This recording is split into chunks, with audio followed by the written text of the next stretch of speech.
আসসালামু আলাইকুম নাইম। ওয়ালাইকুম আসসালাম।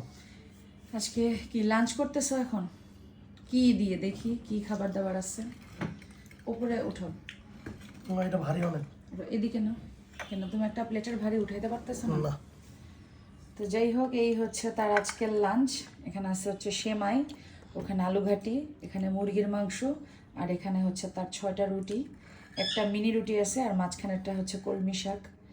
তো এই হচ্ছে আজকের খাবার। তো এটাই আজকে আমাদের লাঞ্চ। আর সাথে একটু লতি ভাজিও আছে, কিন্তু ও লতি ভাজি নিবে না। তো নাইম, খাবারটা তোমার আজকে কেমন লাগতেছে? অনেক ভালো। সেমাইটা কেমন? সময়টা ভালো হয়েছে আজকে।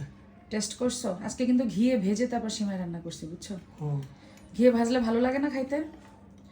তো আম্মা এভাবে আর কি ঘিয়ে ভেজে সেমাই রান্না করতো, আমার কাছে অনেক ভালো লাগছে। একটু শুকনা শুকনা টাইপ না, আর দুধ একটু কম ছিল, মাত্র 1 লিটার দুধ ছিল। 2 লিটার ছিল ফ্রিজে, কিন্তু আমি 1 লিটার দিয়ে বানাইছি, আর 1 লিটার রেখে দিছি, বুঝছো?